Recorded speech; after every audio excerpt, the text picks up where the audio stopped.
के बाड़ा तू एजा आइला के साहस कैसे कैला? तू हमार तुड़ल फल चुरावे आइल रहला? तू जानत नहीं खा कि हमार क्रोध तोरा कहीं के ना छोड़ी, कहीं के ना। दाऊ शांत हो जाई। एकरा पर इतना रोष काहे कर रहल बानी? रोष ना करी तो का करे का ना? ये हमार इतना परिश्रम से तुड़ल फल चुरावे के प्रयास करत रहे। के बड़ा तू एजा काहे आइल रहल? हम एजा ना आयल रहनी, हम तो गुरु संदीपनी के आश्रम में जात रहनी शिक्षा प्राप्त करे। नाम का बा तोहार?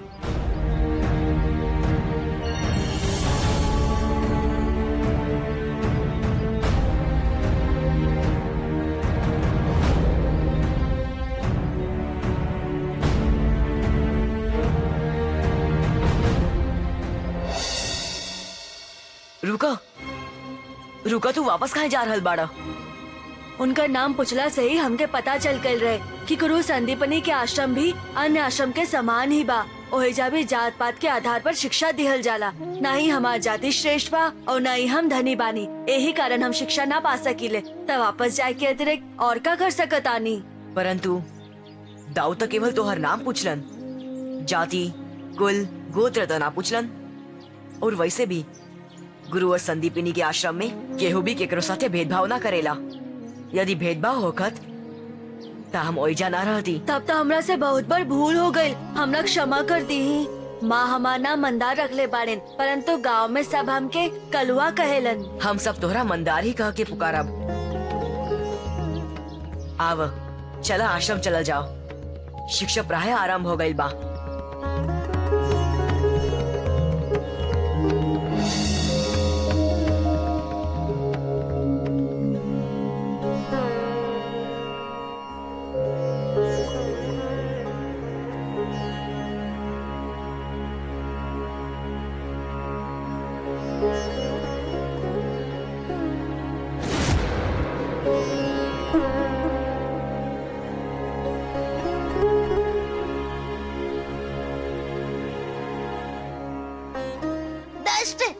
हमार बगल में बैठ के हमार वस्त्र मैला कर रहल बड़ा। ना हम नहीं के करत, और तू हमरा के धक्का काहे देला? अभी तक केवल धक्का ही देले बानी, अगला बार से वस्त्र के स्पर्श भी कैला तो मारब तहरा। ना ई सत्य नहीं के, हम तोहार वस्त्र मैला नहीं के कैली। तो का तू हमके झूठा सिद्ध करल चाहता? सत्य से परिचित करावल चाहता नहीं। पहले तो दुष्टता कैला और ऊपर से अपन भूल भी नहीं कर मान रहल। हम तोरा बताओ तनी अभी। ये क्या कर रहल बाड़ा तू लोग? गुरुदेव ई शांत, एकदम शांत। का तू जानत नहीं था कि आश्रम के अनुशासन के तोड़ल अपराध बा? अभिराम, तू कल से श्री धाम के बगल में ना बैठबा। इनका क्षमा कर दी, आगे से ऐसा कबू ना होगी। क्षमा मांगी गुरुदेव से। हमने के क्षमा कर दी गुरुदेव। एगो बात सदा याद रखी है, एकता में ही शक्ति हो खेला। प्रेम और समझ से सब कुछ पावल जा सकेला, परंतु बैर और कटुता से सिर्फ अपयश हासिल हो खेला। अब तू सब बैठ जा।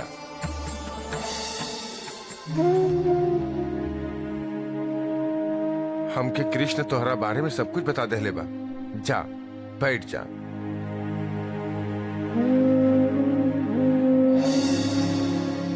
दाऊ आज पाठशाला में जौन कुछ भी भइल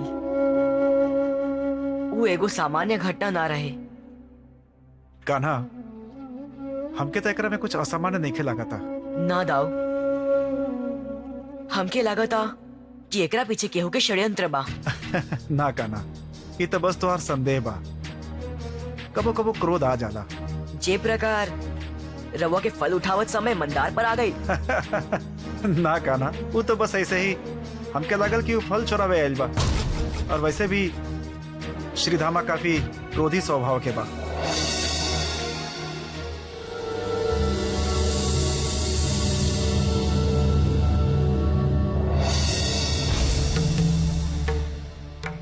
श्रीधामा के क्रोधित स्वभाव के बारे में तोरा पता रहे तो चुप रहता ना अभिराम। जब हम कुछ कैली ही ना तो काहे शांत रहती?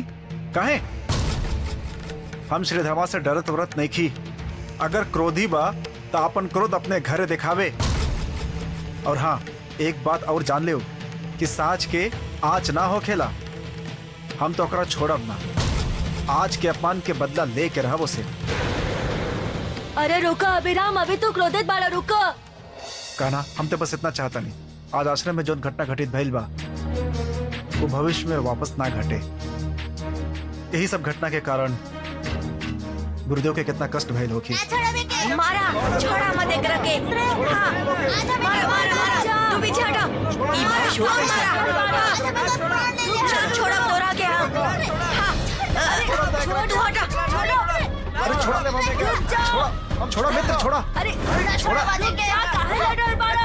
रुक जा। अभिराम, अभिराम, हटा, छोड़ा।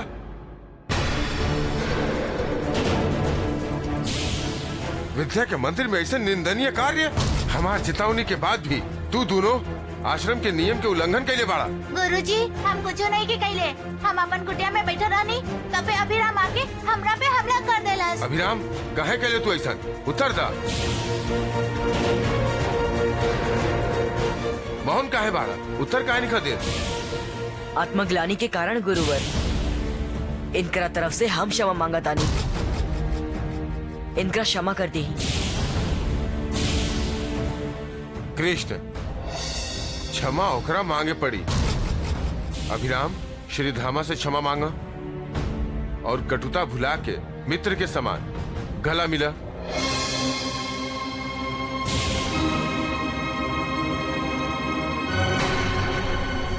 रुक जा कृष्ण, तोहरा होकर पीछे जाए क्या आवश्यकता नहीं खे।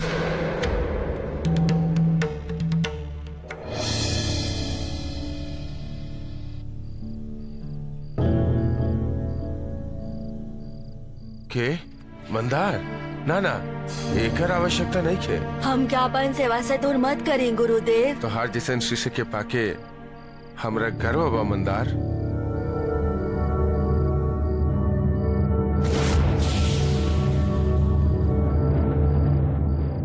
आश्रम में घटली अशोभनीय घटना के कारण हम समझ गए नहीं। आ गई पूरा बात समझ में। आश्रम में घटल घटना तोहरा के चिंतित कैले बना। कृष्ण, कृष्ण,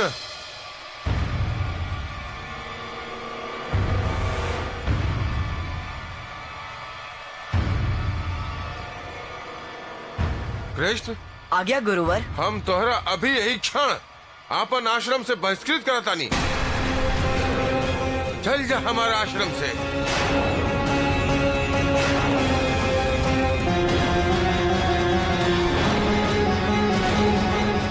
कौन अपराध में गुरुवर? हम तोहार प्रश्न के उत्तर देहला खातिर बात देने की कृष्ण।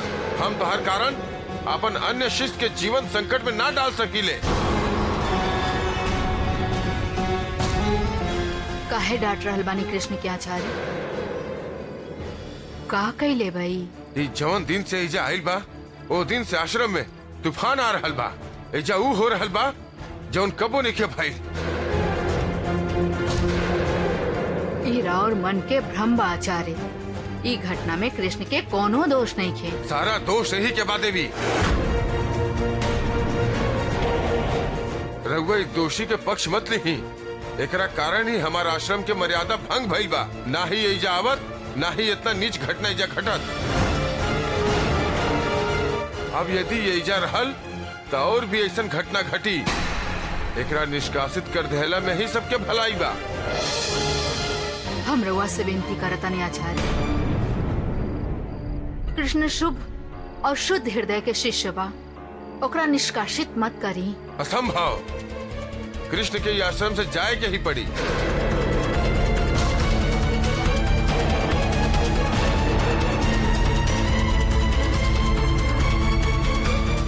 रुका कृष्ण, यदि रउआ कृष्ण के निकाल रहल बानी तो हम भी ई आश्रम में ना रहब और हम ई आश्रम के साथे राउर भी त्याग करतानी।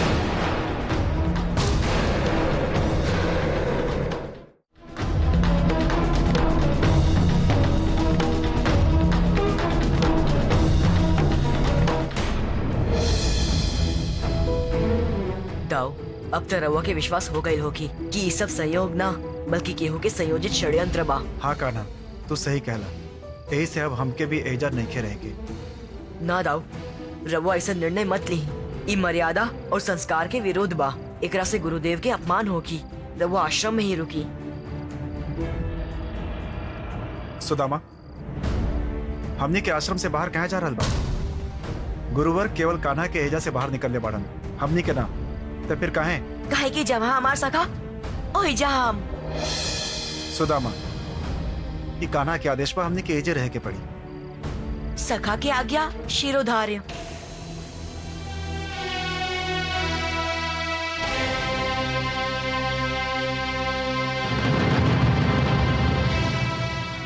तू सब लोग अपन कुटिया में जा।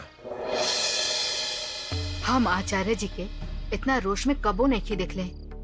देखिया, उस सवेरे मनावे आई हैं, परंतु हम तोहरा बिना ना जाए।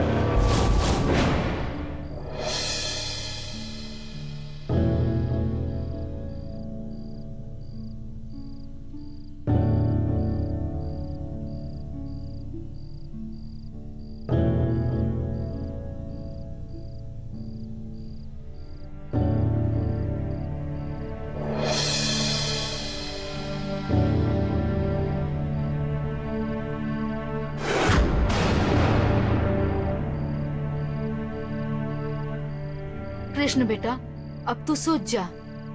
ना गुरु माँ, पहले रवा सूझ जाई।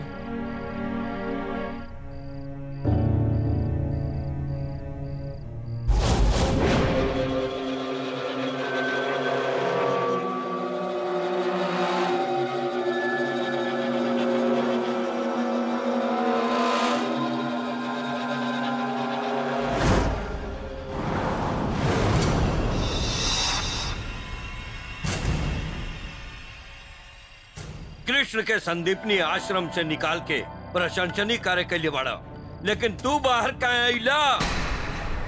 आइला ता आइला ऊ कृष्ण के चरण में काहे झुकत रहले तू? ओकरा से क्षमा मांगे खातिर। हमार विरोधी से क्षमा? पागल, मूर्ख! हम तोहरा संसार के सारा अलौकिक शक्ति देले बानी। अपन छाया डाल के तू केहू के भी अपन बस में कर सकेला। तोहर मूर्खता के कारण हमारी इच्छा अधूरा रह गई। विश्वासघात के लिए बाड़े तू हमरा साथे। एकर दंड तोरा भोगे पड़ी और तोहर माँ के भी।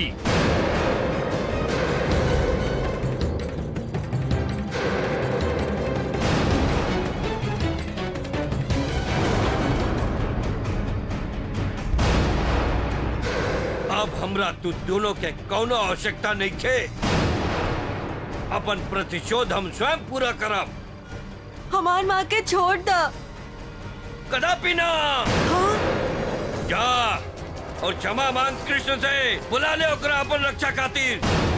जा।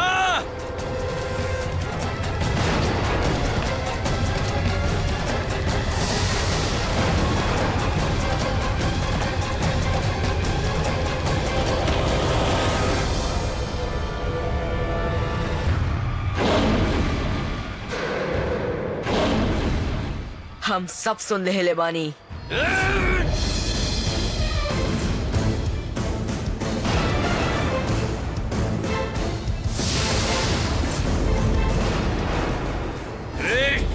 तू हमार मायावी शक्ति के चुनौती देले बड़े। तू नहीं जानत कि हम का कर सकिले।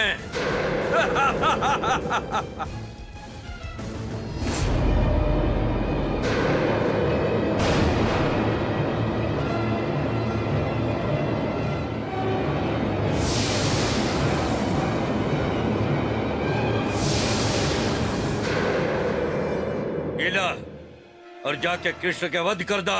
जा।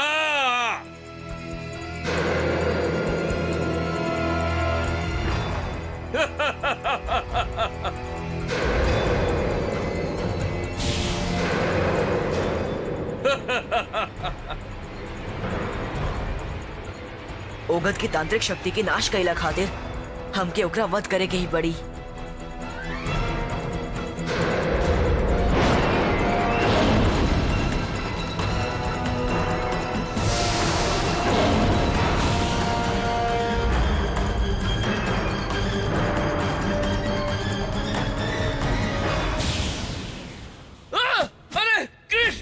का हमरा क्षमा करता। दंड के मार से हमरा मुक्ति दिलावा कृष्ण।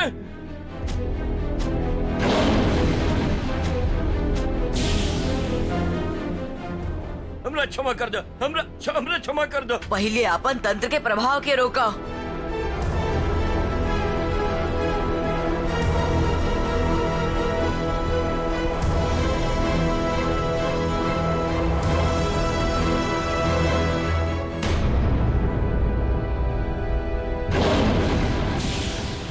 कृष्ण, ये तलवार हमारे हाथ में कैसे आई?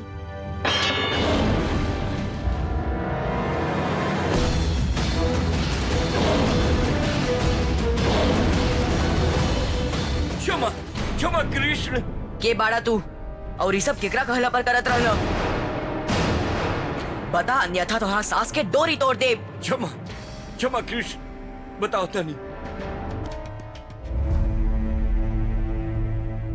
कुछ समय पहले के बाद बा, हम भी अपन आश्रम यही बने उले रानी, किंतु संदीपनी आश्रम के कीर्ति इतना बढ़ गई कि हमारा आश्रम में एक छात्र भी ना फटकत रहल। संदीपनी आश्रम के कीर्ति के धूमिल करे खातिर हम तंत्र विद्या के दुरुपयोग कैनी। हम रउआ के आश्रम से निकलवावे में सफल तो रहनी, किंतु संदीपनी बच गई। ज्ञान समाज कल्याण के काम करेला, परंतु रउआ तो अपन ज्ञान के प्रतिशोध के साधन बना देनी।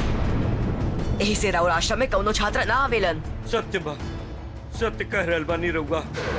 हमरा जीवित रहला के कोनो अधिकार नहीं खे। हमरा दंड मिले चाहिए। पश्चाताप के आंसू के साथे राउर सारा पाप बह गई। अब शुद्ध मन और सच्चा भावना से अपन आश्रम जाई और कबो केहू के कष्ट ना देवे के व्रत लेकर सच्चा ज्ञान के जोत जलाई। रउआ बिल्कुल सही कह रहल बानी कृष्ण। हम वचन देत बानी कि आज के बाद कबो केहू के भी कष्ट ना पहुंचाई और सच्चा मन से ज्ञान के दान करब। हमरा के क्षमा कर दे कृष्ण।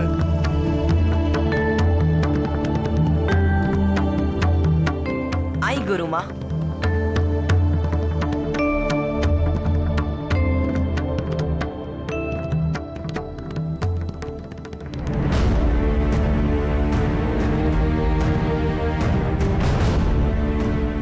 इतना रात के तू सब यहाँ का कर रहा बाड़ा?